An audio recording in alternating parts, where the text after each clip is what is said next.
A continuación, Al Pan Pan, las cosas como son.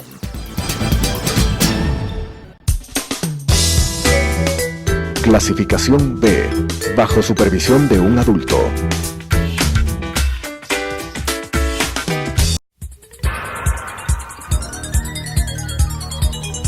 Las opiniones vertidas en este espacio por la producción y dirección del programa son de exclusiva responsabilidad de sus autores y de quienes intervienen en ellos.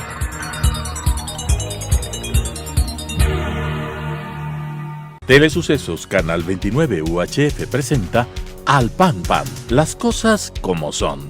Coyuntura y calidad de la democracia con la conducción de Patricio Aro. Al Pan Pan, las cosas como son.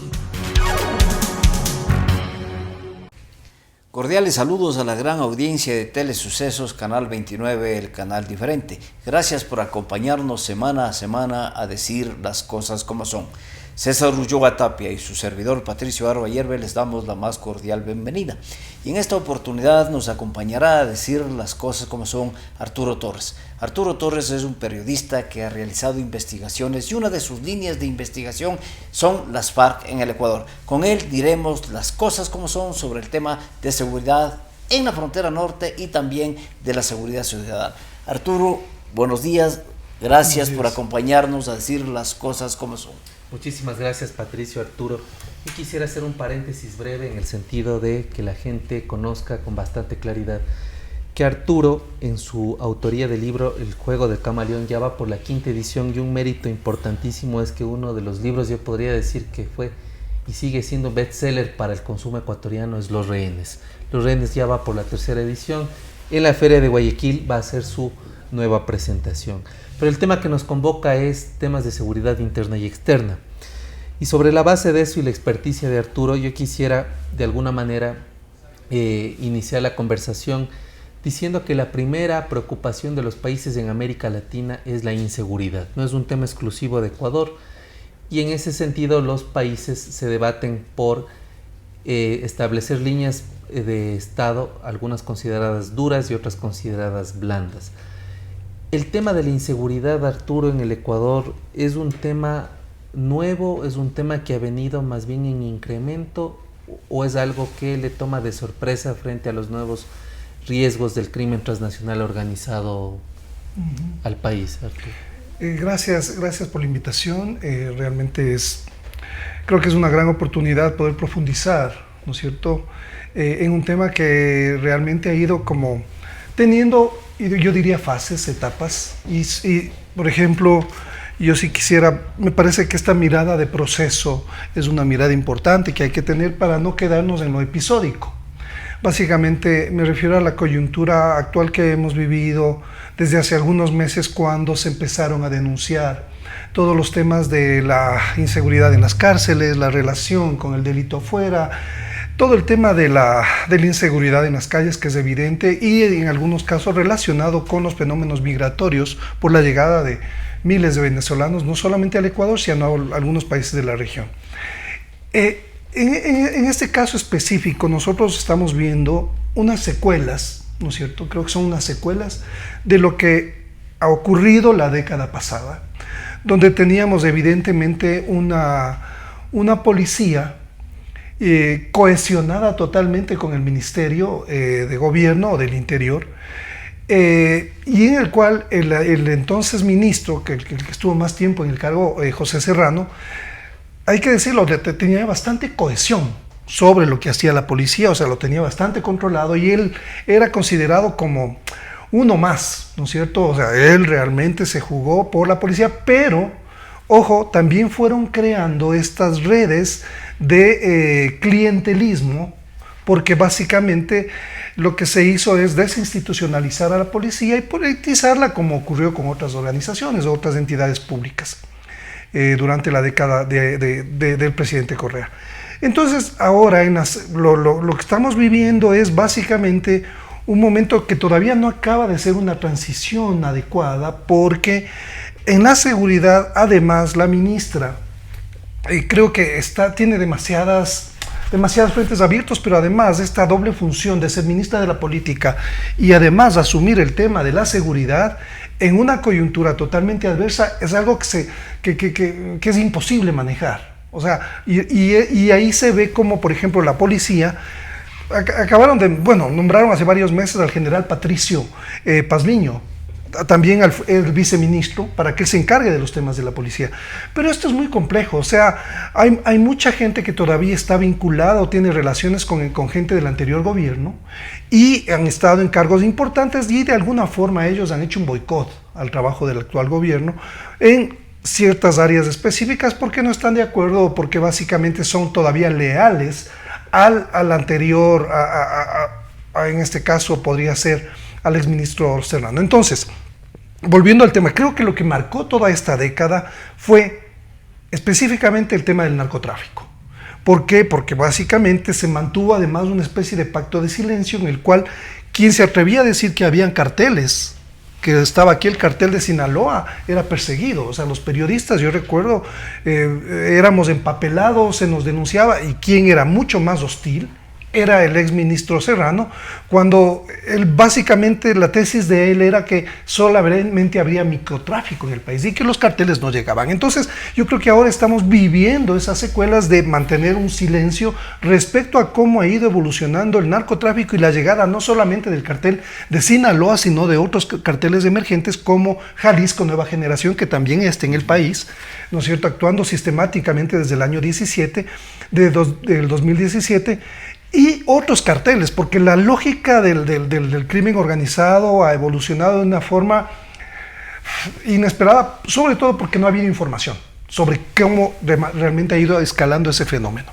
César mencionaba el juego del camaleón, que está en la 5ª edición. Sin embargo, el juego del camaleón denuncia, y es la primera vez que denuncia, la presencia de las Fuerzas Armadas Revolucionarias de Colombia en el Ecuador, y también denuncia la presencia del narcotráfico vinculada a esas Fuerzas Armadas y la presencia de esas Fuerzas Armadas Revolucionarias de Colombia con algunos estamentos civiles, políticos en el Ecuador. Se habla de que se asentaron en una región en San Jacinto del Búa, en donde... Santo Domingo, en la Bocana del Búa. En la Bocana del Búa, en donde tenían realmente un asentamiento muy importante, no solamente como refugio, pero también se denuncia que el Ecuador fue parte de la retaguardia de las Fuerzas Armadas Revolucionarias de Colombia, a donde llegaban los guerrilleros y los narcotraficantes a recibir atención médica, a abastecerse, a realizar actividades de descanso, etc.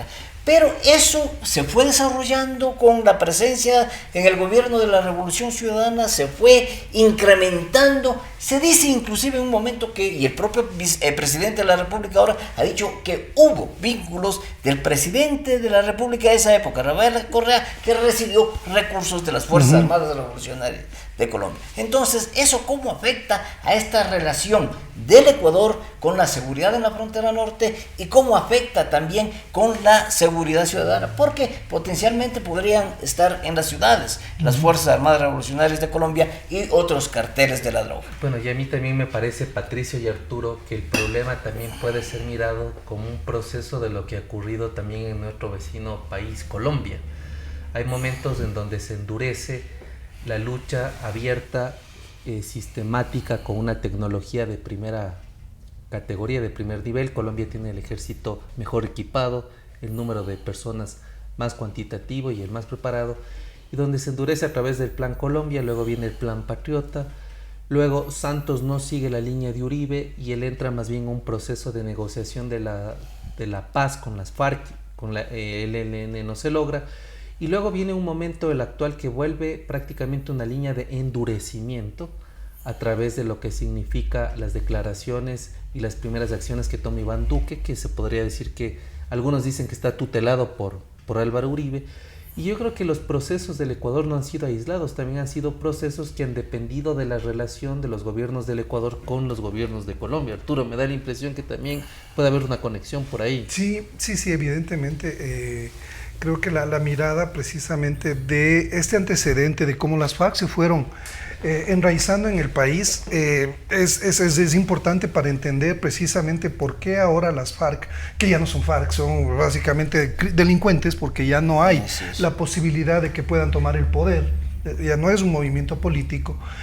Y menos ideológico. No, para nada, no. La justificación ideológica, digamos que se podía haber sostenido hasta, yo creo que hasta mediados del 2000, pese a que nosotros sabemos que ya tenían una alianza bastante sólida con algunos carteles del narcotráfico.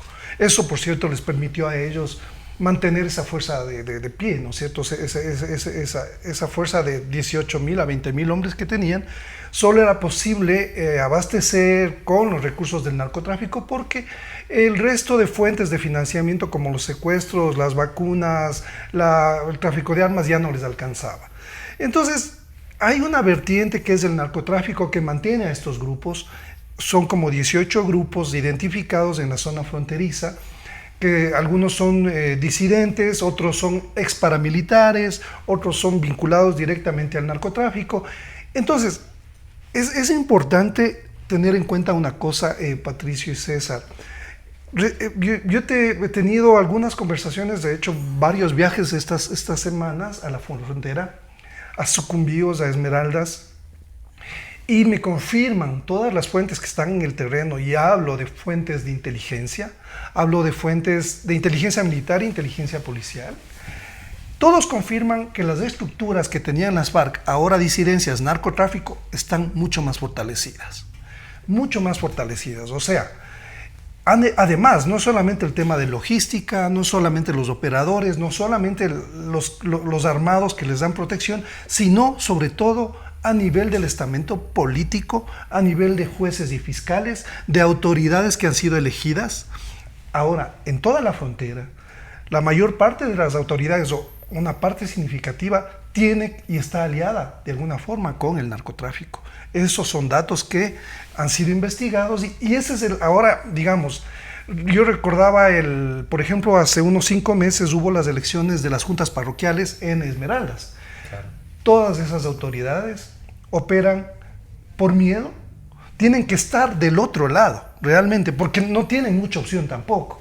Entonces, esa penetración, no solamente ahora hablamos de un tema que tiene que ver con la cuestión delictiva necesariamente, sino con la participación de gente en el nivel político, en el nivel policial y en el nivel militar, en esas zonas, pero además no olvidemos lo que pasó el año anterior cuando hicieron este allanamiento en la comandancia del ejército para investigar toda de las armas y las municiones, que por cierto nadie ha informado nada de qué ocurrió sobre el tema. Y una constante es que precisamente esas investigaciones nunca llegan a las cabezas de las organizaciones. Esto significa que hay un control que se mantiene para que la investigación no tenga efecto en las cabezas. Y hasta donde yo tengo entendido, hay cabezas políticas que están detrás de eso y que pueden permanecer en esa lógica, protegiendo el negocio, que están aliados, como yo decía, con carteles, que los carteles, específicamente el cartel de Sinaloa, que es el que manda en el país, digamos, de alguna forma, es el que tiene una capacidad impresionante para comprar, para tener estructuras y para mantener un sinnúmero de lealtades en diferentes niveles. Estas 18 disidencias de las que Arturo Torres, nuestro invitado, habla, realmente se han visto fortalecidas de acuerdo a lo explicado, pero también hay una situación muy compleja, y es que este momento las Fuerzas Armadas colombianas, las fuerzas militares de Colombia, están atendiendo la frontera con Venezuela por las maniobras que está realizando la Fuerza Armada Nacional Bolivariana. Es decir, en los 4 estados, en los 4 departamentos colombianos y venezolanos están desplegadas cerca de 20.000 hombres con todo su arsenal militar. Y obviamente las fuerzas militares de Colombia están empeñadas para, a manera de atención, enfrentar esa potencial amenaza que es ver desplegado un ejército vecino en su frontera. Pero esto afecta también a ese control de estas disidencias que empiezan a actuar medio libremente en el territorio colombiano y obviamente actúan también medio libremente en la frontera sur de Colombia, es decir, en la frontera con Ecuador, se ha incrementado sustancialmente los sembríos de coca. Es decir, especialmente en el sector amazónico se han incrementado en un 180%, dicen que hay 250.000 hectáreas de sembríos de coca. Eso afecta a la seguridad en la frontera norte, desde luego que sí. Ahora, Patricio y Arturo, también hay que considerar algo, que esto también deviene en un proceso fallido donde las FARC no pueden consolidarse como partido político. Hay un plan B o de contingencia que los líderes, quienes negociaban la paz, iban de alguna manera asegurando un proceso paralelo si la paz no funcionaba, y eso se puede evidenciar porque prácticamente las cabecillas de las FARC están enfrentando procesos judiciales de narcotráfico a unos niveles enormes, y de lo que significa también lavado de activos, lavado de dinero y propiedades. Y un factor determinante a mi modo de ver también es la alianza que de alguna manera tuvo las FARC y los grupos de la guerrilla con los gobiernos del socialismo del siglo XXI en Venezuela, que de alguna manera se autodenominaron como terceros componedores o facilitadores de un proceso de paz, y que ahora han utilizado ese proceso para amenazar al gobierno de Colombia y poner de alguna manera a la región en una situación bastante compleja. Entonces yo creo que la situación política en Colombia, la situación política en Venezuela y también la debilidad del gobierno ecuatoriano, de alguna manera también nos dan pistas de un fenómeno que es muy difícil y controversial de manejar, que es el tema de la inseguridad, porque abriendo un paréntesis, también esto tendría que de alguna manera poner en discusión cosas que también va más allá, como el financiamiento de la política, ahora que se discuten, por ejemplo, las reformas del Código de la Democracia, de dónde sale el dinero en algunos lugares. Sí, precisamente creo que el tema coincido, el tema del financiamiento de las campañas desde el inicio, marca el inicio. O sea, hemos visto cómo empezando desde Magua, que es la referencia más inmediata que recuerdo sobre un tema tan puntual como el cheque que recibió de Aspeazu, claro, de 2.500.000. No sé si eran sucres en esa época o eran dólares. Creo que eran sucres. Eran sucres. ¿Sí? Era sucres. 2.500.000. No, la moneda era el sucre, pero el aporte fue en dólares. En dólares. Fue en dólares, desde luego. No estoy seguro, pero en este caso lo que ocurre es, vemos un patrón en el cual la máxima entidad de control no es capaz de auditar adecuadamente el financiamiento de las campañas. Apareció el problema post-mortem, se conoció lo del financiamiento a la campaña de Maguad. Luego aparece también, llega Lucio Gutiérrez, y también hay otro fenómeno, aparece este actor César Fernández. Recordarán ustedes que era el gobernador de Manabí. De Manabí. El gobernador de Manabí. Se le cogió con las manos en la masa, básicamente ya embalando la cocaína para subir a un avión que se iba a México por el cartel de Sinaloa.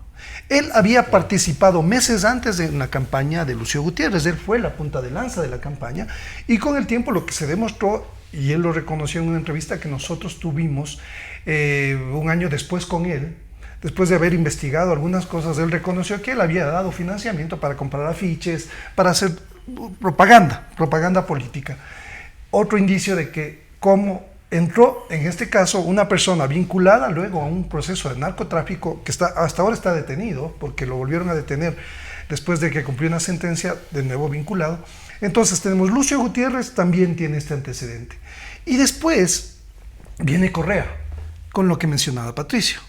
Todas las evidencias que existen sobre cómo las FARC dieron a través de algunos actores, ¿no es cierto? Porque no fue solamente uno del operador que recibía dinero de las FARC, porque hablamos que las FARC tienen diferentes frentes, ¿no? Tenían, pues, el frente del 48 en Sucumbíos, donde, según y ese caso está denunciado en el Camaleón, cuando habla el Chorizo, que era el que residía en Puerto Nuevo, que es un pueblo fronterizo donde está controlado por el narcotráfico. Él ahí recibía a los enviados del gobierno que iban a pasar a los campamentos, que recibían plata en efectivo. Uno de ellos, Julio Luna, que luego se supo que era Paco Velasco. De esta persona, de este disidente, había recibido $500,000. Luego tenemos el reconocimiento del mismo hermano del expresidente de Fabricio Correa, hablando de que le querían dar $2 millones. luego aparecen en los correos en los famosos correos de Reyes, en las computadoras. Y la denuncia del Mono Jojoy, que fue pública. También, claro. pero y esta otra denuncia en la cual dicen el coronel Brito y el que era médico de la selección, que después apareció muerto, no recuerdo el nombre, los dos iban permanentemente a los campamentos y a ellos también les dieron plata según los testimonios recogidos en decenas de correos. Entonces, las FARC hacen por estas denuncias aportes a la campaña y luego es totalmente, a ver, cómo se nota la serie de acciones que toma el gobierno para seguir el guión de las FARC. Se va a la base de Manta, se acaban los acuerdos con el FMI, todo el tema se disuelven a los organismos de inteligencia como una retaliación, porque ellos eran los que investigaban, y no olvidemos el papel que jugó la UIS para descubrir la relación con Ostaiza, los hermanos Ostaiza, Chauvin, Larrea, entonces ministro de gobierno, todo vinculado al narcotráfico. Entonces, después el gobierno, después de un año, desmantela totalmente todo y empieza a perseguir a las cabezas de esos organismos. Entonces, no es una coincidencia. Yo creo que tiene que ver con un guión que cumplía el gobierno del presidente Correa. Y vuelvo solamente para rematar este comentario con el tema que me parece que es medular, el financiamiento de las campañas, porque vemos que todas estas campañas han sido penetradas, en este caso las dos últimas por las FARC y de los hermanos Ostaiza, que también iban a abrir una sede para Alianza País en Galápagos. O sea, eran unas cosas de ese calado, ¿no?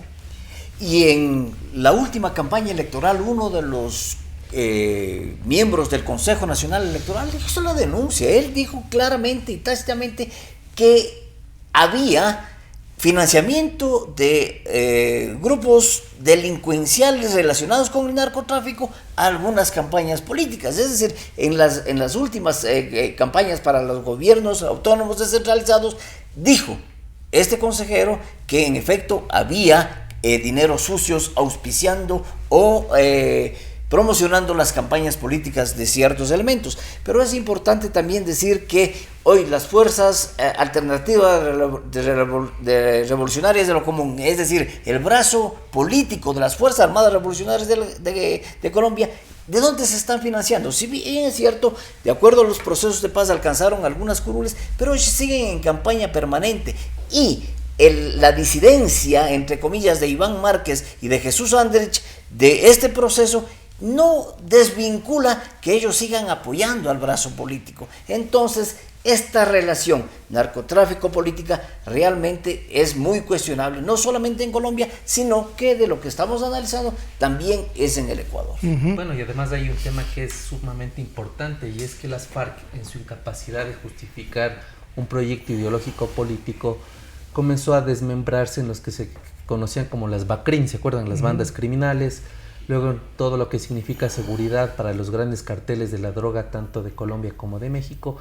Pero hay un tema clave que en las FARC creo que es motivo de investigación y uno habría que ponerle como más cuidado, y es el manejo de las relaciones internacionales que tiene el grupo de las FARC con distintos gobiernos en la región, lo que hace que incluso en las votaciones de los senos, en donde se discute, por ejemplo, la situación de Venezuela y otros, haya un tema de complicación. Es decir, las FARC tiene todo un gobierno, embajadores, cancilleres, ministros, que en la actualidad no les ha resultado difícil reagruparse y poner de nuevo en discusión temas de seguridad en Colombia, e incluso varios medios de comunicación en Colombia, como la revista Semana, han comenzado a develar las conexiones directas que existen entre el gobierno de Maduro y lo que significa la desestabilización de algunos lugares de Colombia, por el tema de no poner en duda, incluso, o no poner en riesgo el mismo gobierno de Maduro, ¿no? Y la pregunta que cabe, ¿qué está haciendo el país para enfrentar toda esta situación, Arturo?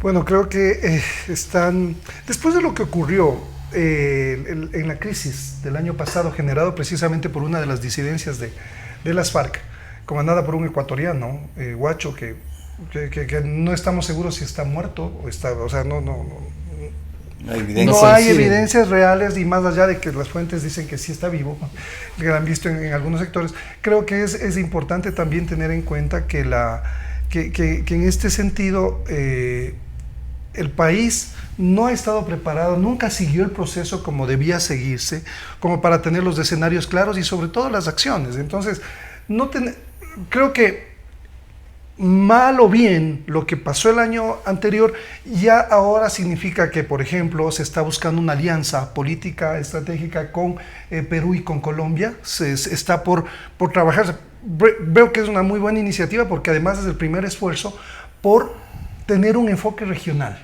Cuando hablamos del problema de disidencias, de narcotráfico, es un tema regional que nos afecta directamente a Ecuador, a Colombia, no solo a Perú, a Bolivia. Entonces, este tratado que lo ha estado impulsando el ministro Jarrín desde el año anterior, me parece que rompe esa lógica de que solamente estamos reaccionando frente a las cosas y no tenemos una mirada mucho más preventiva. Entonces, eso creo que sí es importante, que sobre todo demos el salto hacia un tema mucho más preventivo y articulado a nivel regional. De esta manera, estimados teleaudiencia, con César Ulloa Tapia, nuestro invitado Arturo Torres y su servidor Patricio Aro Ayerbe, sobre la relación del narcotráfico con la política y la presencia de las FARC en el Ecuador, hemos dicho las cosas como son. Al pan pan. Las opiniones vertidas en este espacio por la producción y dirección del programa son de exclusiva responsabilidad de sus autores y de quienes intervienen en ellos.